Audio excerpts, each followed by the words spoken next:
morning, good afternoon, good evening, depending on where you are in the world. I'd like to welcome you to harnessing the potential of HER2, HER3, and TROP2 targeted therapies to address unmet needs in advanced non-small cell lung cancer.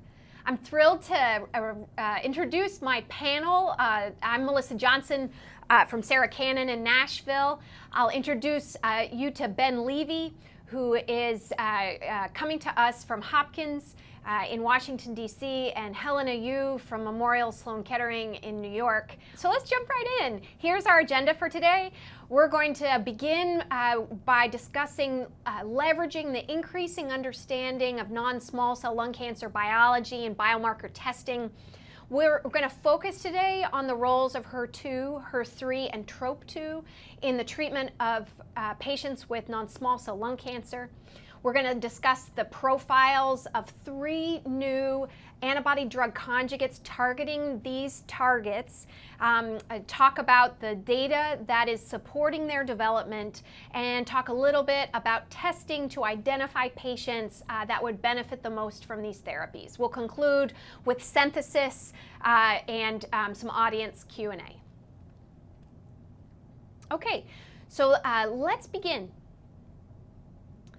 You know, we don't have to go far anymore in non-small cell lung cancer before we begin the discussion of biomarker testing and how critical it is from the beginning, from the outset of our diagnostics and treatment of frontline lung cancer patients to understand the underlying oncogenic drivers. There are all, now you see 1, 2, 3, 4, 5, 6, 7, 8, 9 therapies that are FDA approved based on the presence of the oncogenes that are summarized in the slide on the left. So there's never been a time where it's been more important to understand the molecular drivers of your cancer.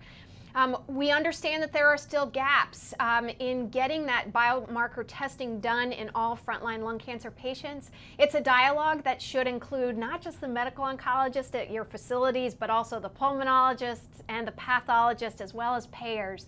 It's a big conversation, and we need to work together to make sure that we are maximizing the testing opportunities for our patients.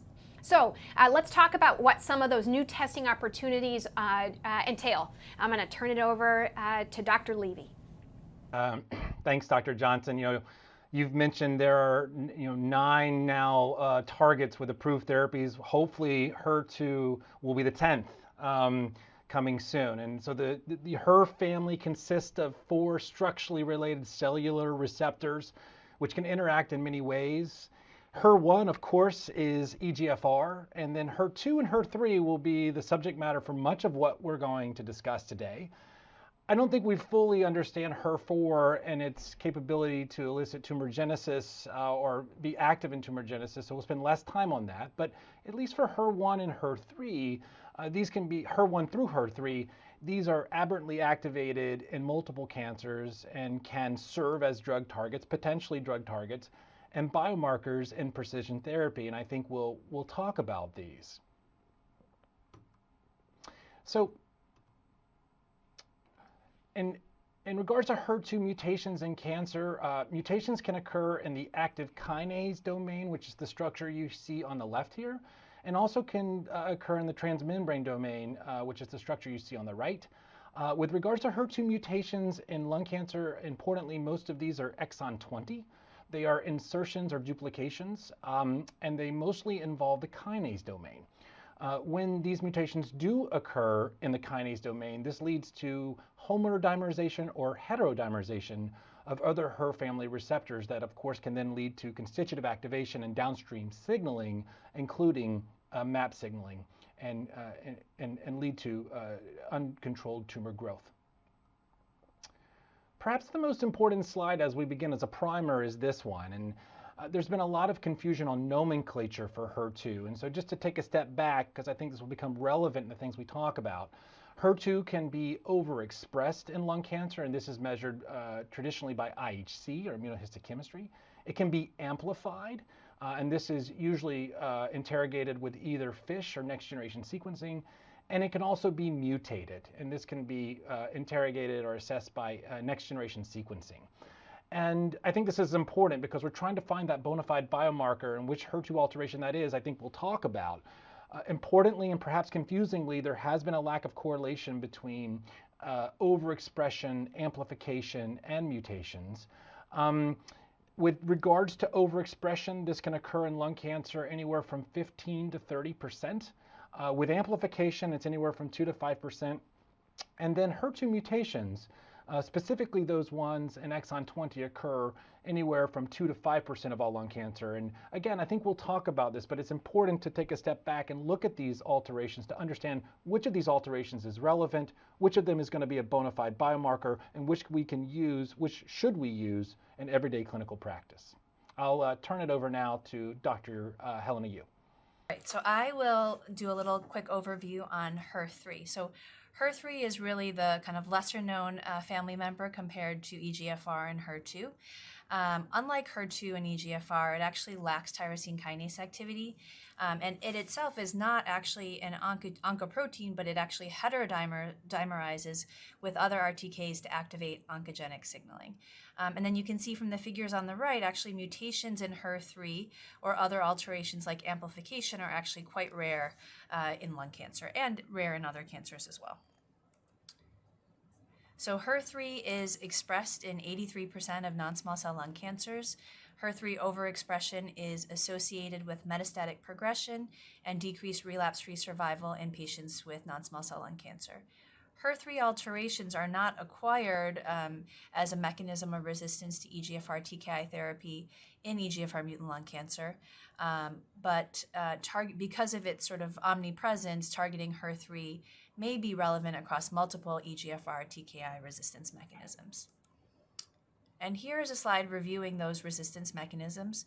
So we all know that efficacy of EGFR TKIs in EGFR mutant lung cancer has been well established, although the development of various resistance mechanisms almost universally leads to disease progression at some point.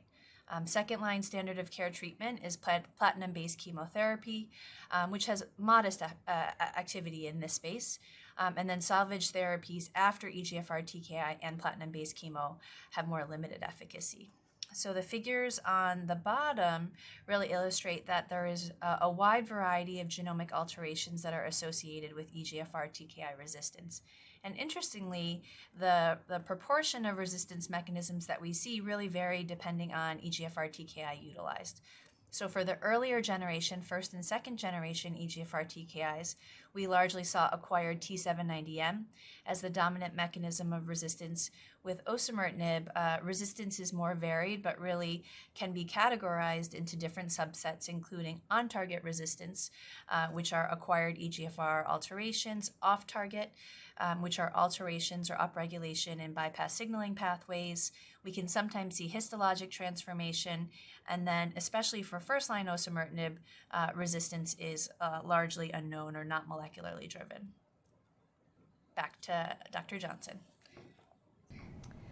Now, unlike HER2 and HER3, thanks, Dr. Yu, unlike HER2 and HER3, you may not have heard of TROP2 before being a relevant biomarker in non-small cell lung cancer. It certainly is the new kid on the block as far as I'm concerned. It's a transmembrane protein, glycoprotein. It's highly expressed in non-small cell lung cancer and other tumors as well. And high levels of TROP2 expression are associated with a poor prognosis, which makes it a very tempting drug target. There is currently no clinical standard testing for TROP2, so we can identify it by IHC, but it certainly isn't part of clinical practice. Next slide. I guess I can control the next slide. But before we go there, you know, I've given you the final answer on TROP2. We're not yet checking for it. But let's talk a little bit about HER2 and HER3.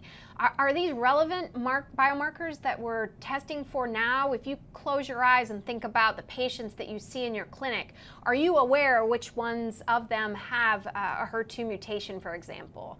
Ben, maybe I'll ask you to talk about how often you think about HER2 in your practice, if at all.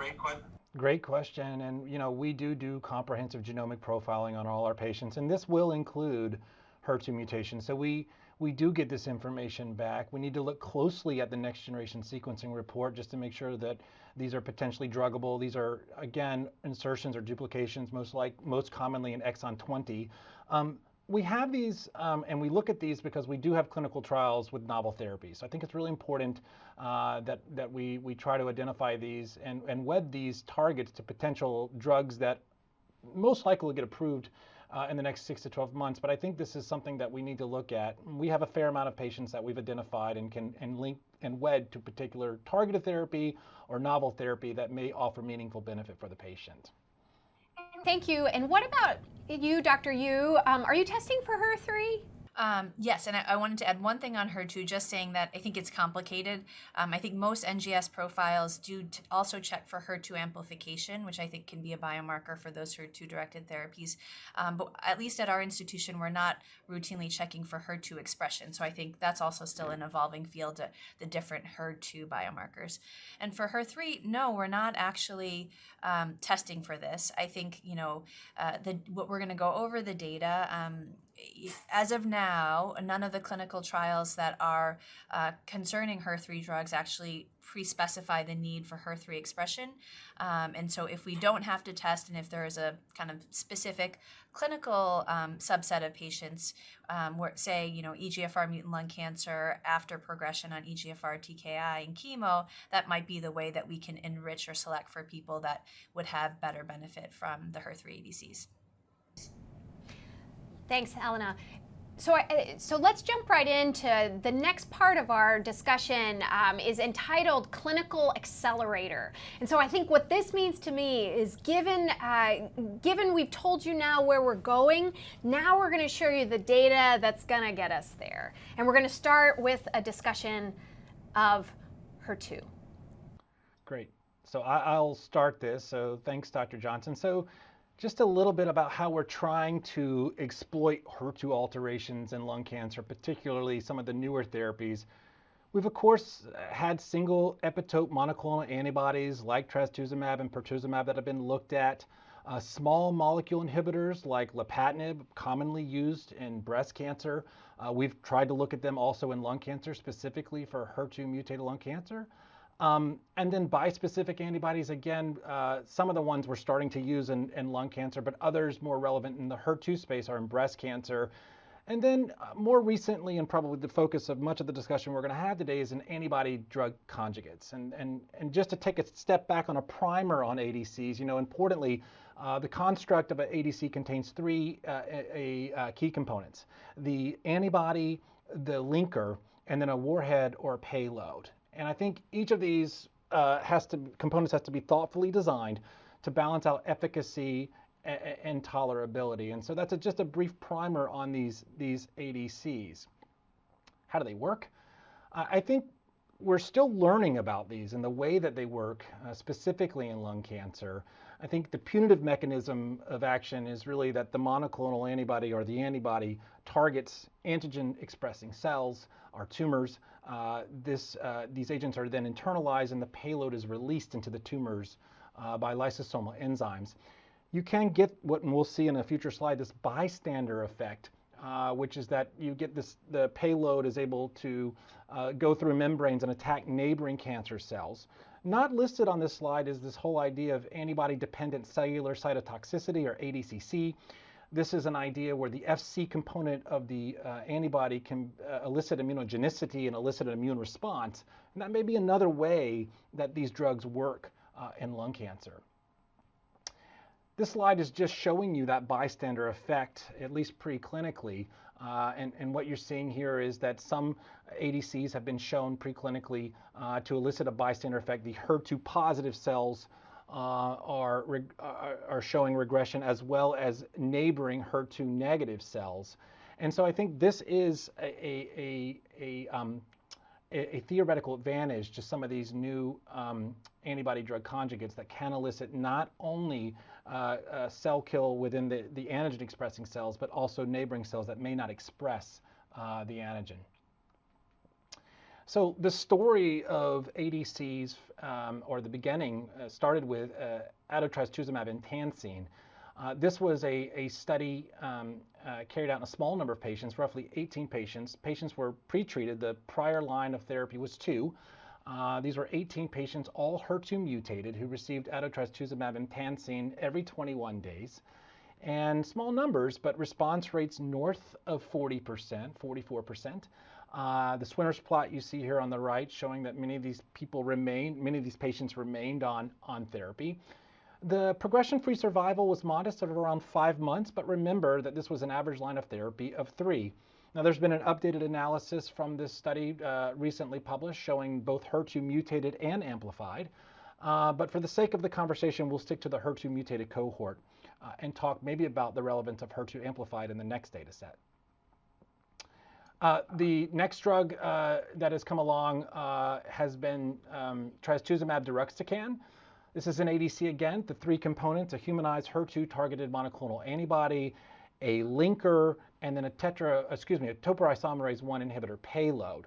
And so this drug has also been looked at in clinical trials, and perhaps the one that's been front and center for this drug has been the DESTINY-Lung1 study. This was looking at patients with unresectable non-squamous non-small cell lung cancer, relapsed to standard treatment. The median line of prior therapy was 2, so this was given at an average line of 3. Patients were either HER2 expressed or HER2 activated, had a HER2 activating mutation, so there are 2 cohorts. Cohort 1 was the HER2 overexpressed, cohort 2 was the HER2 mutated. The primary endpoint was response rate. What we saw from this study was compelling. The response rate of north of 60%, again in a highly pretreated group of patients receiving single agent drug, all with HER2 mutated lung cancer. There was durability with these responses, and we'll see this in the waterfall plot here, again showing response rates of 60%, and the swimmer's plot showing you that many of these patients remained on therapy for quite some time. If we look at the progression-free survival and overall survival from this cohort, the PFS was 14 months, more than a year, and the overall survival has not been reached. So fairly compelling to see this. This is probably some of the best data we've had for HER2 mutated lung cancer with a single agent drug, or any drug for that matter. If we look at the overexpressed cohort, little different story here. The response rates anywhere from 20 to 25%. One would have thought, based on how these drugs work, that overexpression of HER2 may have been the right predictive biomarker for this drug, but we see a response rate that's about half, if not a third, of what we saw in the HER2 mutated lung cancer cohort. So jury's still out whether IHC may be a predictive biomarker for this HER2 ADC. You can't talk about efficacy without, of course, talking about tolerability. There are safety signals here, at least in the cohort 2 of HER2 mutated lung cancer. More than a quarter, or close to a quarter, had to discontinue drug due to a treatment emergent adverse event, and roughly a third had to have some sort of dose reduction. The toxicities we see with this drug, generally cytopenias, neutrophil count, or neutropenia, fatigue, nausea. Another toxicity to be on the radar is interstitial lung disease or pneumonitis. Most of these were grade 1 or 2, but as these drugs unfold in our clinic and in our clinical trial portfolios, we need to be mindful of this toxicity as we move forward with these drugs. What's next? Well, the current and future development of this drug. There's a lot of different trials that are currently phase 1 and 2 ongoing.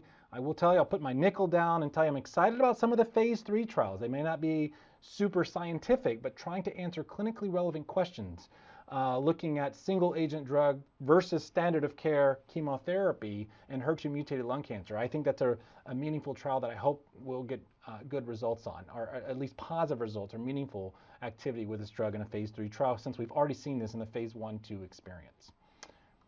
So I'll turn this over now to Dr. Yu to discuss HER3 data. So there have been many prior attempts to target HER3 within cancer. I think many of them have actually focused on EGFR mutant lung cancer and have been primarily naked antibodies to HER3, or trying to utilize pan-HER TKIs without much success. So nothing that really looked successful in this space in that patient population. So patritumab deruxtecan, it may look similar to the T-DXd, and it is in some ways. So patritumab deruxtecan is a novel anti-HER3 ADC. It includes a monoclonal IgG antibody against HER3, a linker, and then a payload, which is actually the same payload as T-DXd. It's an exatecan derivative. Mechanism of action is a topoisomerase 1 inhibitor. So the pivotal study that looked at this drug within lung cancer, we have experience in approval experience prior in breast cancer, was the study. So it looked at this drug in locally advanced metastatic non-small cell lung cancer with EGFR mutations. Patients needed to progress on prior EGFR TKI treatment. When you look at baseline patient characteristics, everyone had prior EGFR TKI. The vast majority had prior osimertinib, the third generation EGFR TKI, and prior platinum-based chemotherapy. And about 40% of patients also had prior immunotherapy. And this was also a patient population that was heavily pretreated with a median of 4 lines of prior systemic therapy prior to enrolling on study. So the dose escalation assessed escalating doses of HER3-DXd, and then the dose of 5.6 milligrams per kilogram was selected as the dose to move forward in the dose expansion as the recommended phase 2 dose. So HER3-DXd demonstrated durable anti-tumor activity in this patient population. So in patients that had prior osimertinib and prior platinum chemotherapy, the confirmed overall response rate was 39%, disease control rate 68%, time to response short at 2.7 months, duration of response 7 months with a median PFS of 8.2 months. So I think this is a great figure. So this is the waterfall plot of percent shrinkage of cancers on this clinical trial, but overlaid is the kind of initial sensitizing EGFR mutations, as well as mechanisms of resistance to EGFR TKI that were identified on plasma and or tumor tissue. So I think the important take-home points are that the phase 1 allowed different activating EGFR mutations, and we saw responses even in some of the atypical exon 18 EGFR mutations. And then importantly, really there seemed to be activity in a diverse, within diverse mechanisms of resistance within cancer. So patients with MET amplification, KRAS alterations, BRAF fusions, acquired EGFR alterations like C797S still had responses to HER3-DXd. And I think that that's important because, as we showed earlier, the mechanisms of resistance to osimertinib are quite diverse. And so we really need to think about agents that may be able to transcend those mechanisms of resistance and be effective in a larger patient population. So this is the swimmer's plot of patients on that phase 1 study. You can see that patients remained on study for a relatively long period of time, with a third of patients still on treatment at the time of last data cutoff. It's small, but if you can see on the bars on the left, about half of patients had a history of CNS metastases prior to going on study, and there were still durable responses seen in those patients. And then at the end of the swimmer's bars, you can see that it says kind of areas of progression, and you can see that there are actually relatively few patients that had progression within the brain. And I think that this, of course, will be very important because in this class of ADCs is really trying to understand how well these drugs or this class of drugs penetrates the blood-brain barrier. So clinical responses were observed across the spectrum of baseline HER3 expression. So the study actually did not select patients for HER3 expression. It actually allowed all patients to enroll, but retrospectively, tumor samples were mandated from all patients. And of the 43 patients that had tumor tissue available, all had some level of HER3 expression, although you can see from the figure on the bottom left that the HER3 expression as measured by H-score really varied a lot among the different samples. They looked at the HER3 expression levels and time since last EGFR TKI, and there didn't seem to be any correlation there. And then, of course, we want to see if degree or amount of HER3 expression correlated with response.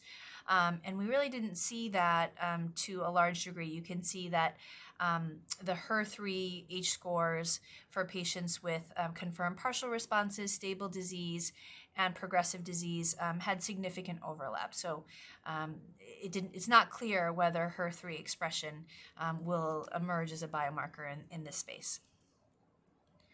Of course, important to go over safety. In terms of treatment emergent adverse events that led to a dose reduction, that was in 22% of patients, and treatment emergent adverse events that led to treatment discontinuation was 9% of patients. I think it's important to remember that there is a chemotherapy portion to these ADCs, and so we see some of the sort of commonly seen with chemotherapy adverse events such as thrombocytopenia, neutropenia, nausea, fatigue, and so those are sort of a class effect of these ADCs. And then ILD to focus on.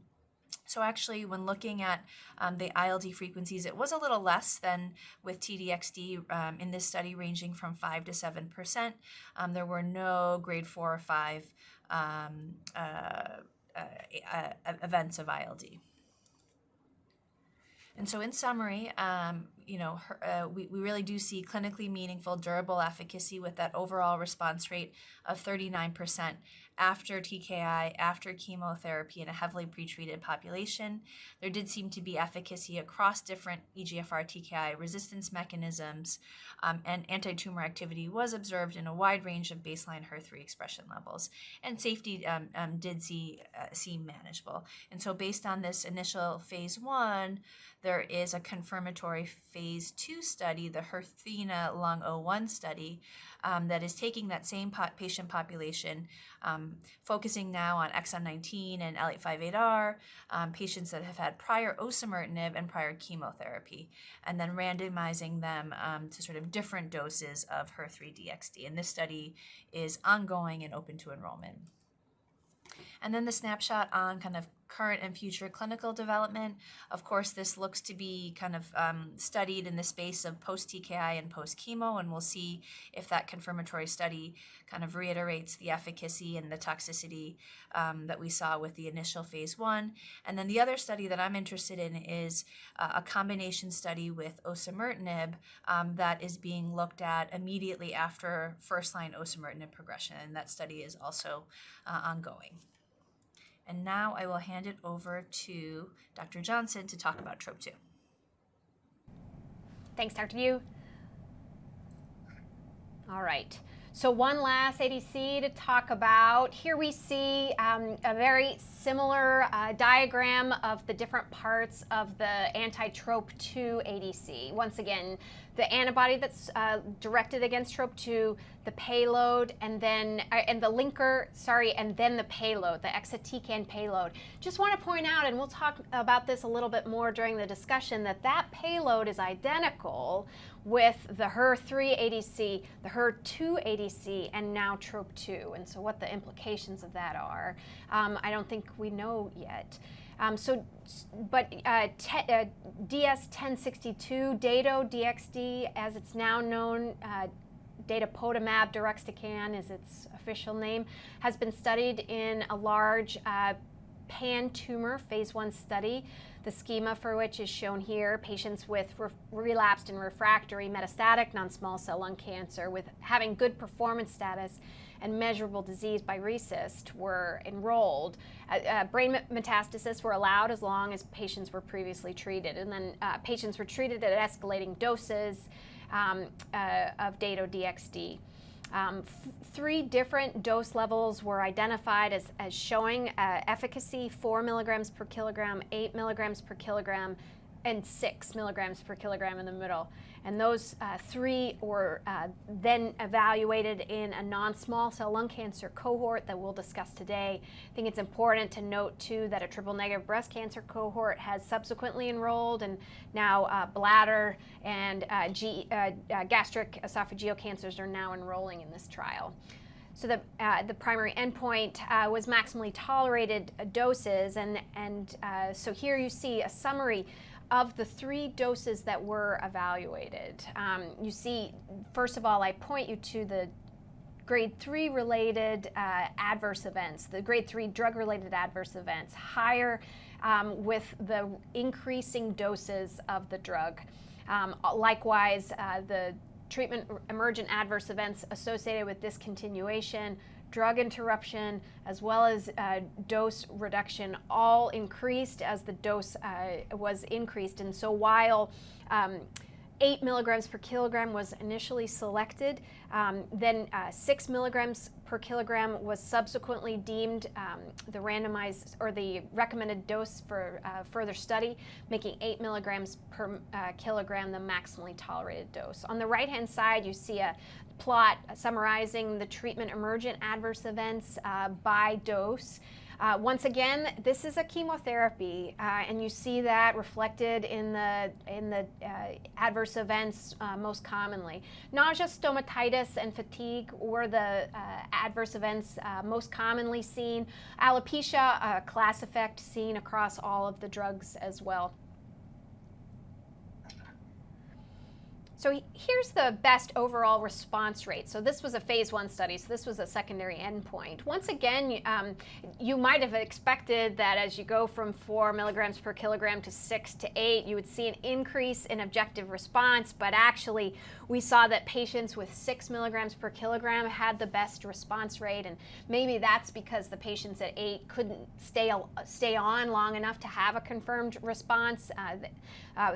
They certainly around 40 to 50% of patients had stable disease, with the duration of therapy about 10 months. Pretty respectable for a phase 1 compound. On the right-hand side, you can see the waterfall plot showing responses at 4, 6, and 8. And likewise, the spider plot across the bottom showing the depth of responses at 4, 6, and 8. Not really any more durable at any of those time points, but 10 months, the median of duration. So, because dato-DXd showed encouraging anti-tumor activity and manageable safety profiles at the 3 doses, 6 milligrams per kilogram was selected for further development. And so we are looking forward to next week when we'll hear the results of this TROP ion pan-tumor in patients with advanced metastatic non-small cell and actionable genomic alterations. So this was a subset of this phase 1 trial, including patients with EGFR, ALK, and ROS1 alterations that were treated with this DS-1062. So a TROP2 directed therapy in these oncogene-directed cancers is sort of an interesting flip, a little different from what we're seeing, and that's a late breaker coming to ESMO next week. But meanwhile, the development of DS-1062 dato-DXd continues in a large phase 3 pivotal study in which patients previously treated with platinum and immunotherapy are randomized to receive dato-DXd at 6 milligrams per kilogram versus docetaxel at 75 per meter. The primary endpoints you see, PFS and overall survival, big trials, 600 patients to be randomized. So we look forward to the results of this trial coming soon, as well as the data in patients with actionable genomic alterations, AGA.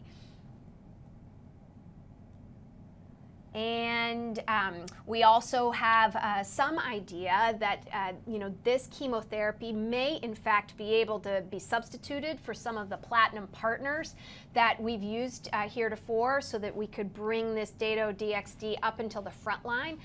You see the study design for some of the cohorts in lung TROP2 and lung 04 show patients treated with carboplatin in combination with dato-DXd or cisplatin plus dato-DXd.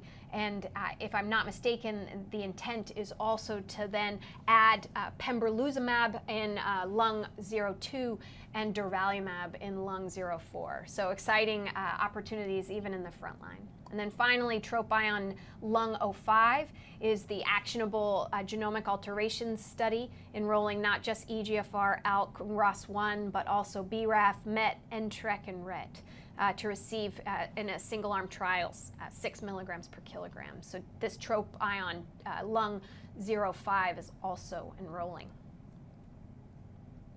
Okay, but a discussion of TROP2 would not be complete without reminding us about another TROP2 antibody drug conjugate that has already been in development actually in the triple-negative breast cancer space for a while, sacituzumab govitecan, another antibody drug conjugate that shows us response rates once again in the high 20s here. This is data actually from a few years ago published in Oncology, but it's a very similar molecule with an SN38 payload, similar payload to dato-DXd.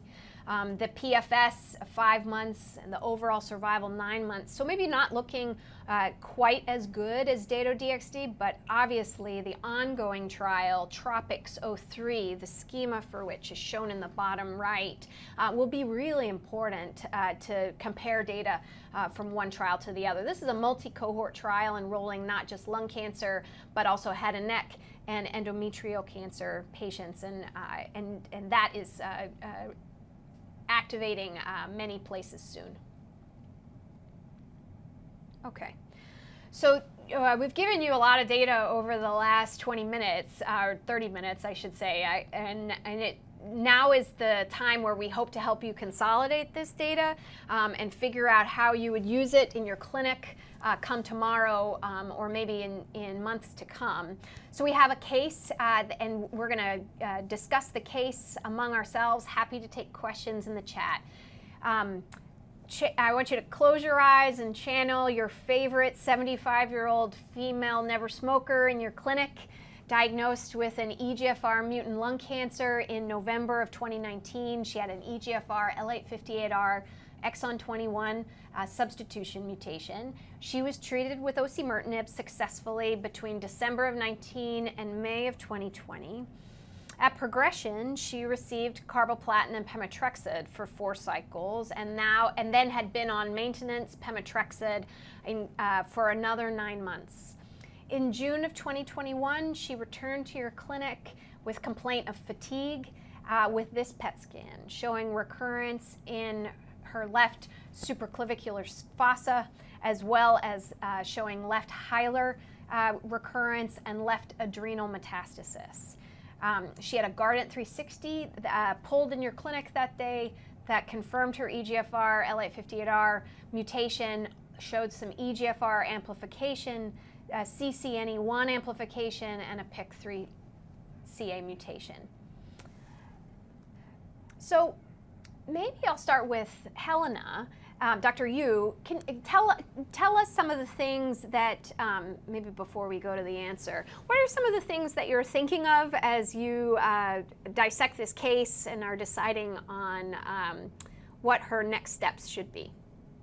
I guess I would want to know, so things that I'm thinking about is on that sort of repeat PET scan in June, did we see sort of fast growing progression? Is she symptomatic? Are we, was the kind of tempo of progression significant? And I think that because I wonder, whether a repeat tumor tissue biopsy would be useful. So, I think that the one thing that our molecular testing and liquid biopsies are not able to detect is histologic transformation. And so I would want to, if the clinical scenario was right, I usually do a repeat tumor biopsy so that we can just, look for that. And then I'm looking at the Guardant results, and I'm looking for, is there something that might be mediating the resistance? I think this is a little bit of a more nuance, but I think obviously she had most recently got chemotherapy, but she prior to that did get Tagrisso, so osimertinib. So is there something post osimertinib that might be targetable? And I don't really see anything. I'd be looking for potentially an acquired EGFR alteration, a BRAF alteration, an ALK fusion. All of these are super rare, but could be something that might be targetable on a clinical trial. So I think there I'm not seeing that. And then I'm sort of thinking, okay, so nothing obvious on the mutation results that tell us what to do. So what are our kind of clinical trial options, and what are our standard treatment options? Okay, great. So now we'll go to the next slide, which does summarize both our standard of care options. I think we'd all agree that docetaxel with or without ramucirumab would be the standard option. And then we have a couple antibody drug conjugate clinical trial options if you have them available. Here you see the HER3 ADC, patritumab deruxtecan, of course, that Dr. Yu reviewed with us, a great option, and the current clinical trial enrolling patients after osimertinib and after a platinum-based doublet. So she would be a good candidate for that. She also might be a candidate for dato-potamab deruxtecan, or the TROP2 antibody drug conjugate that I reviewed. Remember, I told you, wink, wink, there's data at ESMO that is going to focus on actionable genomic alterations using this compound. And certainly there are trials that are already in the works. The one that I wouldn't recommend for this particular patient is the HER2 ADC, trastuzumab deruxtecan, or HER2. Obviously, she doesn't have a HER2 mutation. HER2 overexpression was not seen on her Guardant 360, and so that would be the one that I would rule out at the beginning. But, so let's twist the case just a little bit and go back to our case. This is still a never smoker, but this time the patient has an EGFR wild type alteration with NGS showing STK11 this time, ARID1A, P53, and an ERBB2 mutation. So she's treated with platinum, pemetrexed, and pembrolizumab successfully for 3 months, followed by pembro alone until May, when her scan shows progression, as you see on the right. And her Guardant 360 is unremarkable. So now I'm going to call on Dr. Levy. Tell us a little bit about your approach in this case. And what? It's not too dissimilar to how Dr. Yu approached the EGFR case. I think this patient's had a reasonable run. This is a very common scenario. Patients treated with triplet therapy with carboplatin, pemetrexed, pembrolizumab gets some significant benefit. 2019 December all the way to May 20. So gets about 19, 20 months of benefit. And then, one of the things I look at in these cases, I try to define progression. What is progression? Is this oligoprogression? Is this slow progression? Or is this true systemic progression where a therapeutic switch is warranted? And that, I think, is really important. The one thing that I would add to this case, or there would be two things. One would be I'd probably do another MRI of the brain. When we see systemic progression like this below the neck, we want to assess intracranially to see if there is a progression in the brain.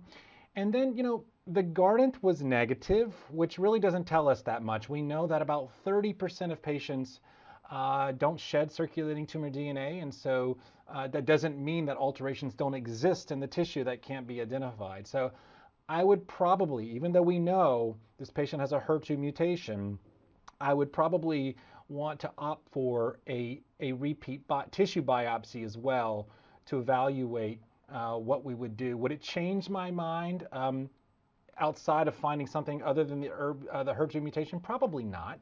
But it's helpful to know for subsequent trials. So I would probably define the progression, which here seems systemic, seems like a therapeutic switch is warranted, I would get a brain MRI, and then I would do a tissue biopsy with a comprehensive genomic profiling and tissue interrogation.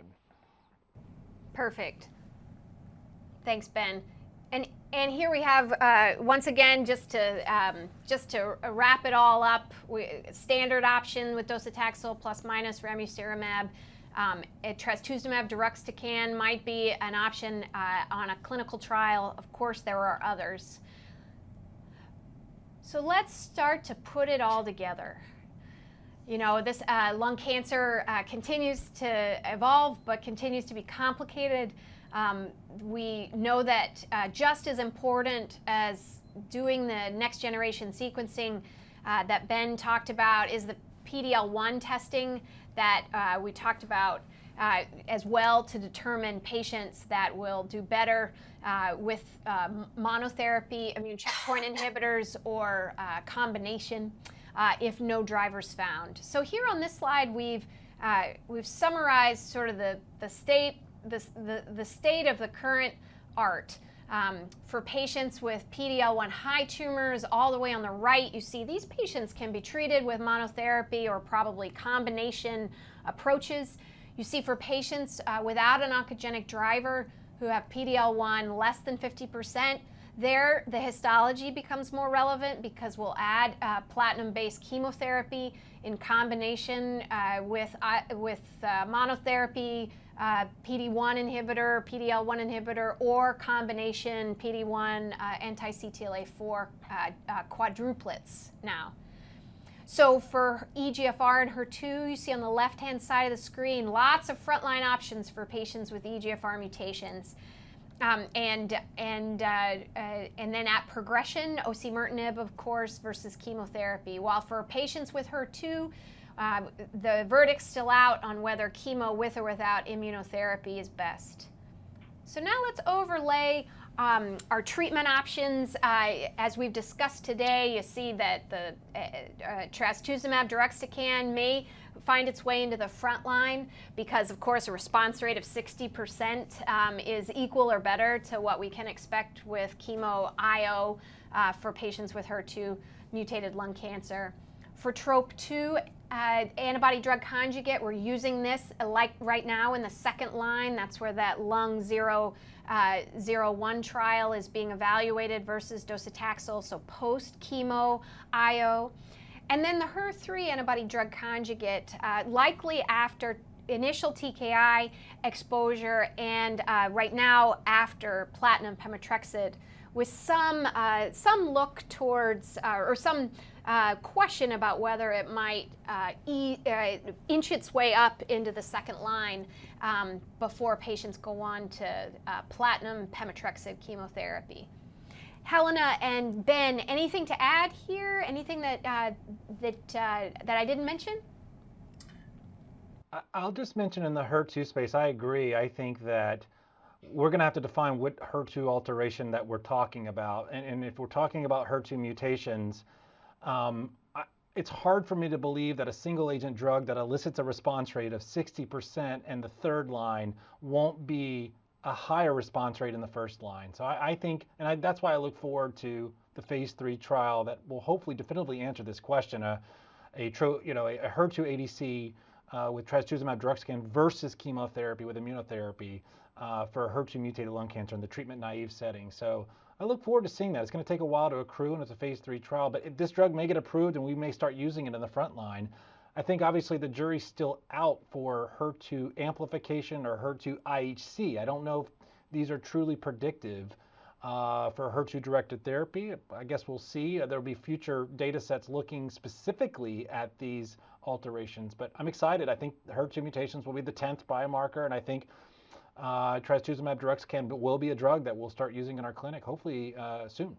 And I guess my comment to add is that, I think it's interesting to, there's so many ADCs that are in clinical development now, and I think all of us are really excited about these. We're now well familiar with the kind of mutation driver pie, and I wonder if sort of a second overlay on that is going to be some sort of kind of expression. Will we have some kind of multiplex expression where we're looking for all of the, MET, TROP2, HER3, so, that more to come there, I think.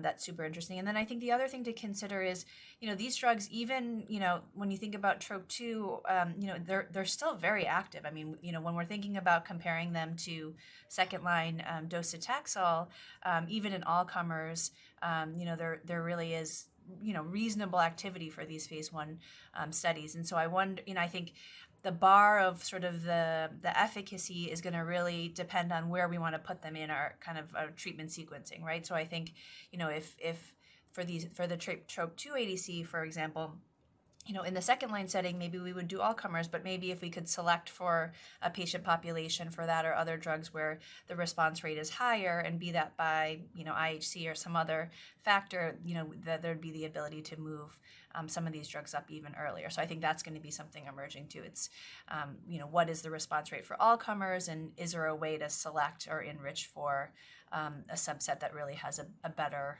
sort of response rate? So exciting. Can I just make one quick point, last point, is, while we're trying to figure out where these drugs fit in the treatment paradigm, the other thing that I think we're going to have to learn is the toxicity of these drugs and how to manage some of these unique toxicities that we may not see with genotype-directed therapy or immunotherapy or even chemotherapy. And I think we're learning that in some of the clinical trials that we're all participating in, how to manage and mitigate some of these toxicities that are coming out from these drugs. Yeah, that's a great point, Ben. I have another question for you both. Ben, you mentioned the phenomenon of the bystander effect and how it's critical to the efficacy of an antibody drug conjugate. So I'm curious, as you think about, for example, the response rate of 60% in the patients with HER2 mutated lung cancer and the response rate of 25% or so in the HER2 overexpressed lung cancer. Is that really that there's something important about the HER2 overexpression, or is that just the minimal bystander effect that we should expect from this platform? I have to answer this first. I'm the unlucky person that has to answer this. I'm curious about your thoughts. It's fascinating to me. I've witnessed and listened to a lot of different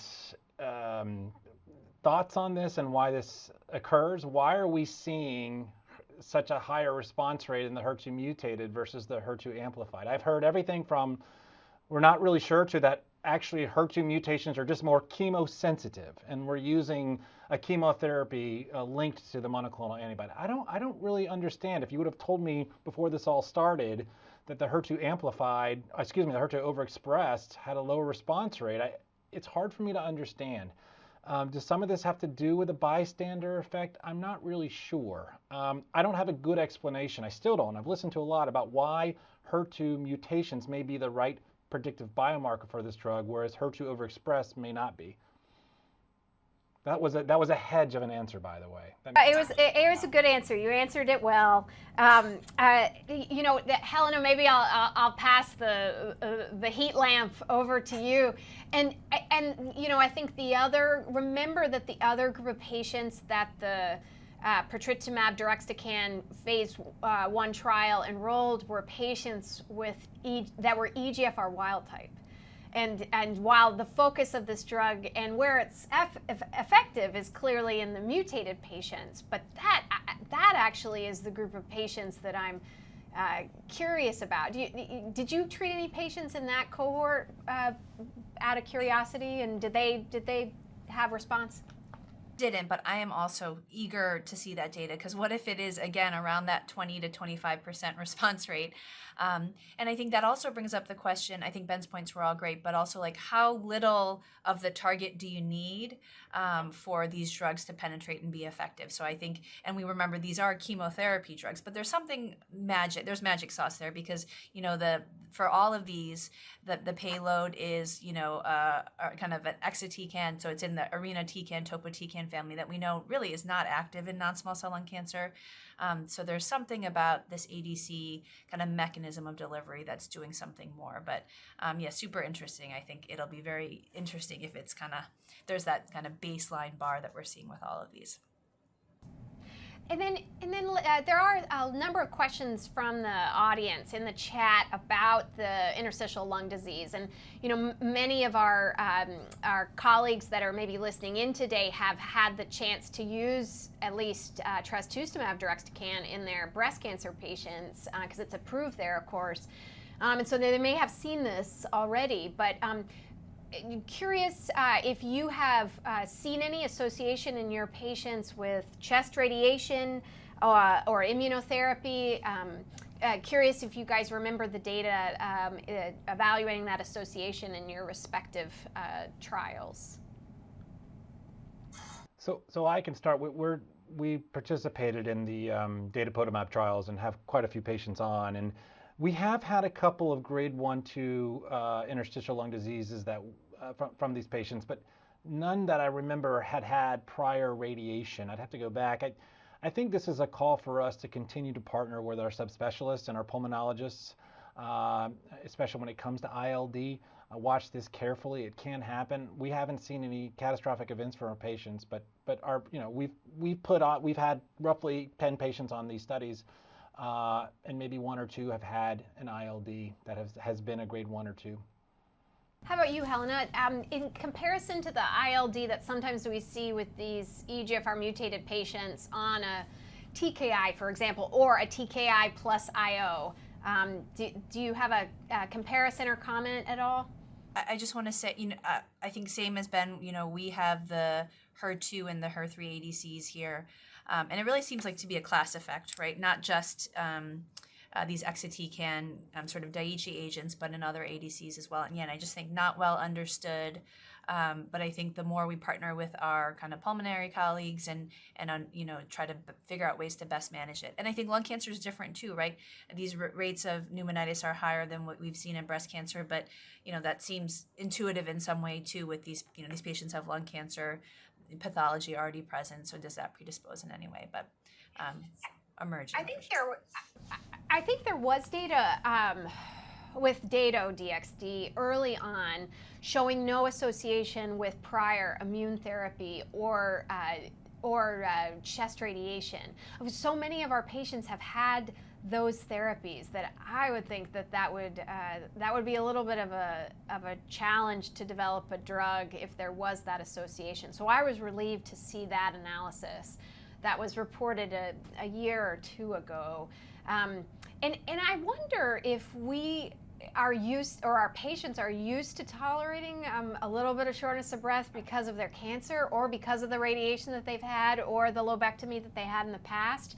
Where the breast cancer patients, this is a different organ, and so they're sensitive to it. Of course, the way to manage it is grade 1 is just you see the changes on scans. That can also be a little bit more challenging for lung cancer because sometimes it spreads in a lipidic or intraalveolar way.